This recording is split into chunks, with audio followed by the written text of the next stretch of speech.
عمران سالمن کو پہلے سے فون کر چکا تھا، اسی لیے اسے معلوم تھا کہ سالمن اس کا نام سن کر اسے اندر بلا لے گا، اور وہی ہوا۔ شابو کے گارڈ کو عمران کا نام بتانے کے تھوڑی دیر بعد عمران اور جولیا ایک بڑے کمرے میں داخل ہو رہے تھے، جہاں ایک ادھیڑ عمر افریقی موجود تھا۔ میرا نام سالمن ہے، ادھیڑ عمر آدمی نے اٹھ کر مسکراتے ہوئے کہا۔ میرا نام مائیکل ہے اور یہ میری ساتھی مارگریٹ ہے، عمران نے کہا۔ چونکہ وہ بھی ایکریمین میک اپ میں تھے، اسی لیے انہوں نے نام بھی بدل لیے تھے۔ خوش آمدید مسٹر مائیکل، سالمن نے مسکراتے ہوئے عمران سے مصافحہ کیا۔ سوری سر، میرے ہاتھ میں الرجی ہے، میں سلام پیش کرتی ہوں، جولیا نے سر جھکاتے ہوئے کہا۔ او گاڈ آپ کو صحت دے، بیٹھیں، سالمن نے جولیا کی طرف مصافحے کے لیے بڑھے ہوئے ہاتھ کو واپس کھینچتے ہوئے سر جھکا کر کہا، اور پھر وہ تینوں وہیں کرسیوں پر بیٹھ گئے۔ آپ کیا پینا پسند کریں گے؟ سالمن نے کہا۔ کچھ نہیں، آپ کا شکریہ، ہم صرف رات کو سونے سے پہلے پیتے ہیں، عمران نے کہا۔ تو سالمن نے اس بات میں سر ہلا دیا۔ آپ نے فون پر بتایا تھا کہ آپ اس علاقے کا وزٹ کرنا چاہتے ہیں تاکہ آپ اس پر کتاب لکھ سکیں، سالمن نے کہا۔ جی ہاں، شیطان کی پوجا کرنے والے قبیلے سے جدید دنیا قطعی واقف نہیں ہے، میں چاہتا ہوں کہ اس کا تعارف پوری دنیا میں اس انداز میں کراؤں کہ یہ دور قدیم سے نکل کر جدید دنیا میں آ جائے، عمران نے کہا۔ آپ کا فون ملنے کے بعد میں نے ایک آدمی سے رابطہ کیا تو اس نے ایک عجیب بات بتائی کہ ایکریمنز افراد کے دو گروپ یہاں کسی دھات کی تلاش میں داخل ہوئے۔ ایک گروپ سردار ماریو کی پناہ میں آ گیا، جبکہ دوسرا گروپ بڑے پجاری کی پناہ میں۔ پھر ایک اور عجیب بات ہوئی کہ سردار ماریو کی پناہ میں آنے والا گروپ وہاں کوئی پراسرار گیس پھیلا کر سب کو بے ہوش کر کے بڑے پجاری کو اغوا کر کے لے گیا، اور اب تک اس کا پتہ نہیں چل سکا، اس لیے عارضی طور پر وہاں اس کے بیٹے کاروگ کو بڑا پجاری بنا دیا گیا ہے۔ قبیلے والے سردار ماریو کے بھی خلاف ہو گئے ہیں اور اسے ہٹا کر اس کی جگہ اس کے بڑے بیٹے سارجو کو سردار بنانے کی باتیں ہو رہی ہیں۔ ان حالات میں میرا خیال ہے کہ آپ کا وہاں جانا مناسب نہیں ہوگا، کیونکہ آپ بھی ایکریمین ہیں، سالمن نے کہا۔ آپ کی بات درست ہے، لیکن ہمارے پاس باقاعدہ حکومت کا اجازت نامہ موجود ہے اور سردار سارجو سے حکومت نے بات بھی کر لی ہے، عمران نے کہا۔ ٹھیک ہے، پھر آپ کو مزید کیا معلومات چاہیے؟ سالمن نے کہا۔ واگو پہاڑیوں پر آپ کبھی گئے ہیں؟ سنا ہے وہاں زلزلے بہت آتے ہیں، کیا واقعی؟ عمران نے کہا۔ ہاں، یہ بات تو درست ہے، میں نے اپنی کتاب میں بھی اس کا ذکر کیا ہے، لیکن ان زلزلوں کا کوئی اثر متعلقہ وادی پر جہاں یہ شیطان قبیلہ رہتا ہے نہیں پڑتا، اس لیے یہ لوگ بڑے فخر سے کہتے ہیں کہ شیطان انہیں زلزلوں سے محفوظ رکھتا ہے، سالمن نے کہا۔ آپ نے خود جا کر ان واگو پہاڑیوں کو دیکھا ہے؟ کیسی پہاڑیاں ہیں؟ ان کے اندر معدنیات یا کیسز وغیرہ ہیں؟ عمران نے کہا۔ مجھے تو معلوم نہیں، میرے لیے وہ عام سی پہاڑیاں ہیں کیونکہ میں ماہر معدنیات تو نہیں ہوں، سالمن نے جواب دیا۔ یہاں کوئی ایسا آدمی جو ان چیزوں کا ماہر ہو؟ عمران نے کہا۔ ماہر؟ او ہاں، میرا ہمسایہ ہے، لیکن وہ بہت بزرگ آدمی ہے، یہاں نہیں آ سکے گا، وہ ایکریمین یونیورسٹی میں پڑھاتا رہا ہے، اس کا نام ایڈورڈ ہے، میں اس سے بات کرتا ہوں، سالمن نے کہا، اور میز پر پڑے ہوئے فون کا ریسیور اٹھا کر اس نے تیزی سے نمبر پریس کرنے شروع کر دیے۔ آخر میں شاید اس نے لاؤڈر کا بٹن بھی پریس کر دیا تھا، کیونکہ دوسری طرف گھنٹی بجنے کی آواز سنائی دینے لگی۔ پھر ریسیور اٹھا لیا گیا۔ یس، ڈاکٹر ایڈورڈ بول رہا ہوں، ایک بھاری سی مردانہ آواز سنائی دی۔ سالمن بول رہا ہوں، ڈاکٹر صاحب آپ کا ہمسایہ، سالمن نے کہا۔ او آپ فرمائیے، دوسری طرف سے جھونک کر کہا گیا۔ ایکریمیا سے میرے مہمان مسٹر مائیکل آئے ہوئے ہیں، وہ واگو پہاڑیوں اور کاریڈور وادی میں رہنے والے قبیلے جو شیطان کی پوجا کرتا ہے پر کتاب لکھنا چاہتے ہیں، میں انہیں آپ سے ملوانا چاہتا ہوں، وہ آپ کو اس کا معاوضہ بھی دیں گے اگر آپ اجازت دیں، سالمن نے سامنے بیٹھے ہوئے عمران کو معنی خیز نظروں سے دیکھتے ہوئے کہا۔ کتنا معاوضہ اور کس قسم کی معلومات چاہیے انہیں؟ ڈاکٹر ایڈورڈ نے اشتیاق بھرے لہجے میں کہا، اور عمران ڈاکٹر کا لہجہ سن کر سمجھ گیا کہ سالمن اس ڈاکٹر کی فطرت کو جانتا ہے، اسی لیے اس نے معاوضہ کی بات کی تھی، ورنہ بوڑھا ڈاکٹر سرے سے ملنے سے ہی انکار کر دیتا۔ عام سی معلومات جو اس قبیلے اور ان پہاڑیوں کے بارے میں آپ جانتے ہو، اور معاوضہ بھی بھاری، سالمن نے کہا۔ اوکے، لے آؤ انہیں، ویسے بھی مجھے ان دنوں رقم کی شدید ضرورت تھی، ڈاکٹر ایڈورڈ نے کہا، اور اس کے ساتھ ہی رابطہ ختم ہو گیا۔ تو سالمن نے بھی ریسیور رکھ دیا۔ ڈاکٹر صاحب بے حد لالچی آدمی ہیں، اس لیے مجھے مجبوراً معاوضہ کی بات کرنا پڑی، سالمن نے کہا۔ میں سمجھ گیا تھا، آپ بے فکر رہیں، اگر انہوں نے تعاون کیا تو انہیں بھی معاوضہ ملے گا اور آپ کو بھی، عمران نے اٹھتے ہوئے کہا، اور پھر تھوڑی دیر بعد عمران، جولیا اور سالمن ساتھ والی کوٹھی کے ڈرائنگ روم میں موجود تھے۔ شابو، جوزف اور جوانا سالمن کی کوٹھی میں ہی رہ گئے تھے۔ ڈاکٹر ایڈورڈ ہاتھ سے بزرگ آدمی تھے۔ ڈاکٹر صاحب، واگو پہاڑیوں میں اکثر زلزلہ آتا رہتا ہے جس کا اثر صرف انہی پہاڑیوں تک محدود رہتا ہے، اس کی سائنسی وجوہات کیا ہیں؟ عمران نے جیب سے 10 بڑی مالیت کے کرنسی نوٹ نکال کر ڈاکٹر ایڈورڈ کی طرف بڑھاتے ہوئے کہا۔ ان بڑی مالیت کے کرنسی نوٹوں کو دیکھ کر ڈاکٹر ایڈورڈ کے چہرے پر یکلحد تیز روشنی بکھر گئی، اس نے جلدی سے نوٹ جپٹ کر جیب میں ڈال لیے۔ مسٹر مائیکل، تھینک یو، آپ جو چاہیں پوچھ سکتے ہیں، میں نے واگو پہاڑیوں کا کئی مرتبہ دورہ کیا ہے اور وہاں آنے والے زلزلوں کی باقاعدہ اسٹڈی کی ہے، اور اس اسٹڈی کے مطابق ان پہاڑیوں کی تہہ میں کوئی ایسی دھات موجود ہے جو ہمارے کرۂ ارض کی نہیں ہے، بلکہ کسی شہاب ثاقب کے ذریعے خلا میں موجود کسی نامعلوم سیارے سے آئی ہے۔ یہ دھات سورج کی طرف جلتی رہتی ہے اور اس سے پیدا ہونے والی گرمی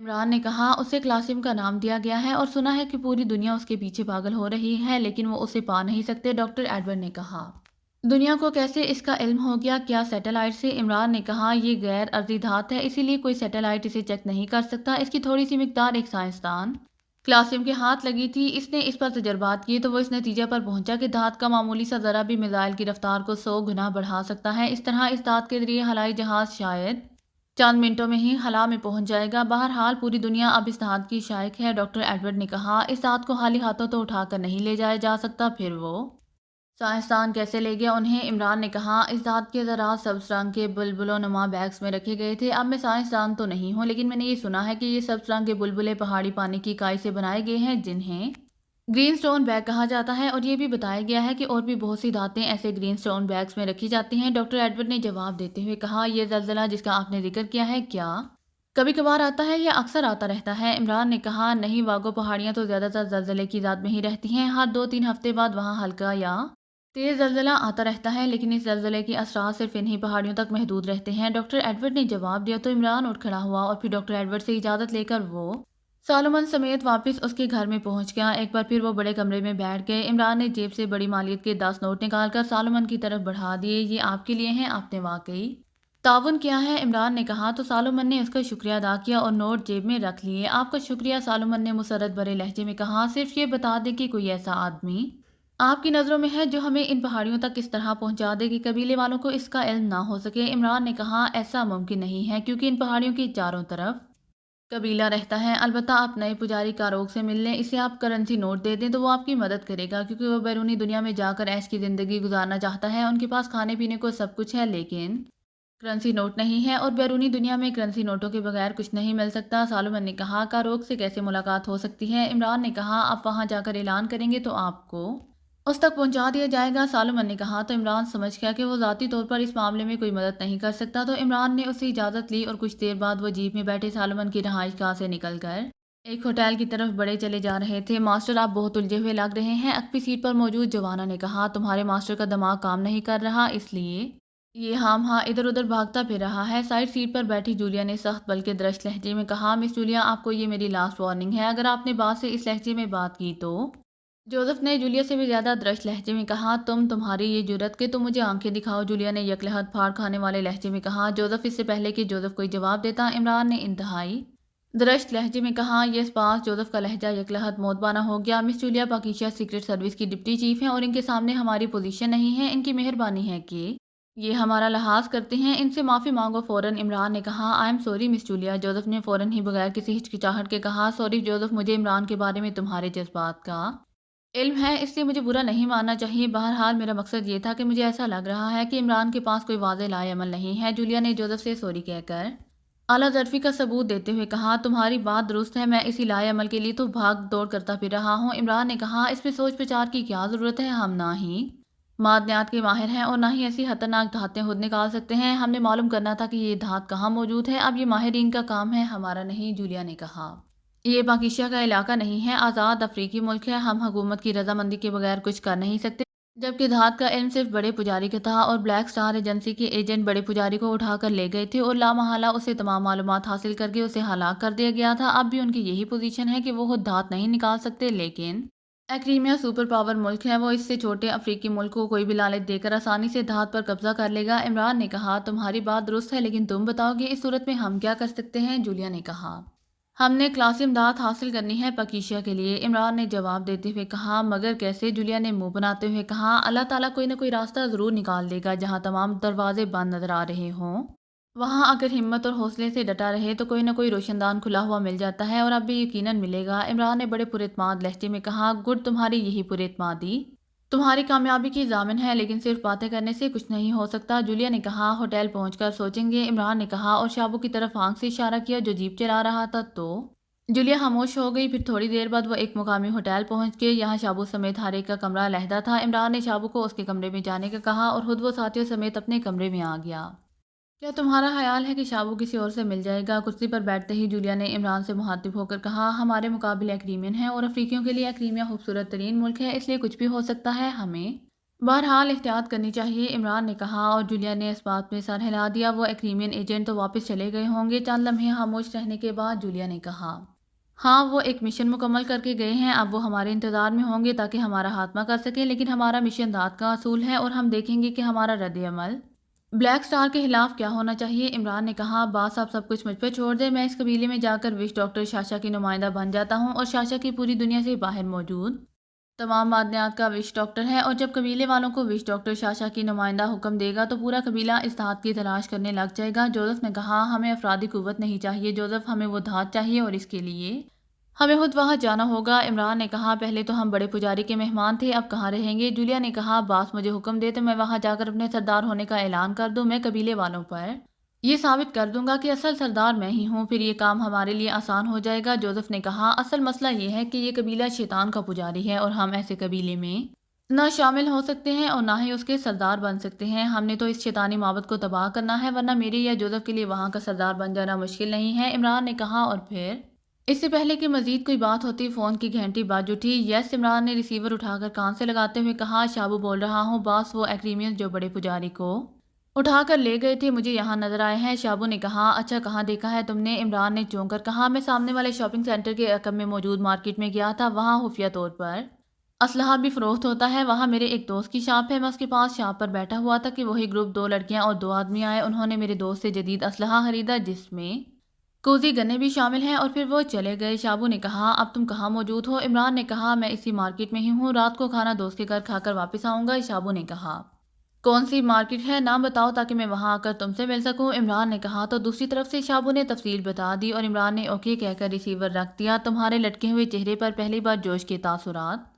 ابھرنے لگے ہیں، کیا کوئی ہانس پا؟ جولیا نے عمران سے پوچھا تو عمران بے اختیار ہنس پڑا۔ ایک راستہ نظر آ رہا ہے، دیکھو آگے کیا ہوتا ہے، عمران نے جواب دیتے ہوئے کہا۔ راستہ؟ کون سا راستہ؟ میں سمجھی نہیں، جولیا نے حیرت بھرے لہجے میں کہا۔ شابو کو علم نہیں ہے، لیکن مجھے معلوم ہے کہ یہاں اسلحے کی خفیہ مارکیٹ میں اسلحہ اس طرح نہیں خریدا جا سکتا جیسے بازار میں فروخت ہونے والی اشیاء خریدی جا سکتی ہیں، اس کے لیے کسی مقامی ریفرنس کی ضرورت پڑتی ہے۔ بلیک سٹار کے ایجنٹوں نے جس ریفرنس کے حوالے سے اسلحہ خریدا ہوگا وہ شابو کے دوست کو معلوم ہوگا، اس ریفرنس سے ہم ان ایجنٹوں تک پہنچ سکتے ہیں، اس کے بعد ہم میدان میں اکیلے رہ جائیں گے، یہ دھات جانے اور ہم، عمران نے وضاحت کرتے ہوئے کہا۔ تو جولیا کے چہرے پر مسرت کے تاثرات ابھر آئے۔ تمہاری ذہانت واقعی قابل داد ہے، جولیا نے کہا، اسی ذہانت کی وجہ سے تو کنوارا پھر رہا ہوں کیونکہ خواتین ذہین لوگوں کو پسند نہیں کرتی، عمران نے کہا۔ تو جولیا بے اختیار ہنس پڑی۔ کیوں؟ اس کی وجہ بھی جانتے ہو؟ جولیا نے مسکراتے ہوئے کہا، ہاں، جب خاتون نے شاپنگ کرنی ہو، ذہین صاحب کو کوئی نئی کتاب پڑھنی ہوتی ہے، خاتون کوئی پرفیوم خریدنا چاہتی ہو تو ذہین صاحب پرفیوم کی مخصوص خوشبو کی بجائے اس کی ساخت پر مطالعہ پڑھنا شروع کر دیتے ہیں، عمران نے کہا۔ تو جولیا بے اختیار کھلکھلا کر ہنس پڑی اور جوزف اور جوانا ایک دوسرے کو دیکھ کر مسکرا دیے۔ جدید اور طاقتور انجن کی ایک بڑی جیپ خاصی تیز رفتاری سے ایک مضافاتی سڑک پر دوڑتی ہوئی آگے بڑھی چلی جا رہی تھی۔ ڈرائیونگ سیٹ پر ڈیانا کے گروپ کا گائیڈ کوٹو موجود تھا، جبکہ سائیڈ سیٹ پر ڈیانا اور رکبی سیٹوں پر کرسٹی، چارلز اور جیمز موجود تھے۔ وہ سب نگولا کے دارالحکومت کاشا کی طرف بڑھتے چلے جا رہے تھے۔ بلیک سٹار ایجنسی کے چیف کرنل ڈیوڈ نے ڈیانا اور اس کے سیکشن کو دوبارہ ان پہاڑیوں کی طرف اس لیے بھیجا تھا کیونکہ اسے اطلاع ملی تھی کہ عمران اور اس کے ساتھی بلیک سٹار کے پیچھے آنے کے بجائے خلاصی امداد تلاش کرنے کے لیے وہیں رک گئے تھے، جبکہ بڑے پجاری کو ڈیانا گروپ اغوا کر کے لے آیا تھا اور پھر اس سے دھات کے بارے میں معلومات حاصل کر کے اسے ہلاک کر دیا گیا تھا تاکہ وہ کسی اور کو اس کے بارے میں نہ بتا سکے۔ ویسے تو ڈیانا کے مطابق یہ مشن مکمل ہو گیا تھا اور باقی کام ماہرین کا تھا، لیکن اب انہیں خطرہ لاحق ہو گیا تھا کہ عمران اور اس کے ساتھی اسود دھات نکال کر لے جانے میں کامیاب نہ ہو جائیں، اسی لیے اس دھات کی حفاظت اسی طرح ہو سکتی تھی کہ عمران اور اس کے ساتھیوں کا خاتمہ کر دیا جائے۔ چنانچہ ڈیانا اپنے گروپ سمیت کاشا پہنچی اور پھر وہاں اسلحہ کی خفیہ مارکیٹ سے انہوں نے ایک مقامی ریفرنس کی مدد سے اسلحہ خریدا اور اب وہ جیپ میں سوار روشان کی طرف بڑھے چلے جا رہے تھے۔ کوٹو نے انہیں بتایا تھا کہ صرف ایک ہی ایسا راستہ ہے جہاں سے وہ خفیہ طور پر کسی کی نظروں میں آئے بغیر واگا پہاڑیوں تک پہنچ سکتے ہیں۔ ایک زیر زمین خفیہ سرنگ کے ذریعے وہ ایک ایسی غار تک پہنچ جائیں گے جہاں وہ آسانی سے کئی روز تک کسی کی نظروں میں آئے بغیر رہ سکتے ہیں اور اس سرنگ سے گزرے بغیر کوئی واگا پہاڑیوں کے اندر نہیں پہنچ سکتا، لہٰذا یقیناً عمران اور اس کے ساتھی بھی اس سرنگ کے راستے ہی وہاں جائیں گے اور ان پر اچانک حملہ کر کے ان کا آسانی سے خاتمہ کیا جا سکتا ہے۔ میڈم، اچانک عقبی سیٹ پر بیٹھے ہوئے چارلس نے ڈیانا سے مخاطب ہو کر کہا۔ یس، فرنٹ سیٹ پر بیٹھی ہوئی ڈیانا نے گردن پیچھے کی طرف موڑتے ہوئے کہا، کیا یہ ضروری ہے کہ عمران اور اس کے ساتھی اس سرنگ ہی آئیں گے؟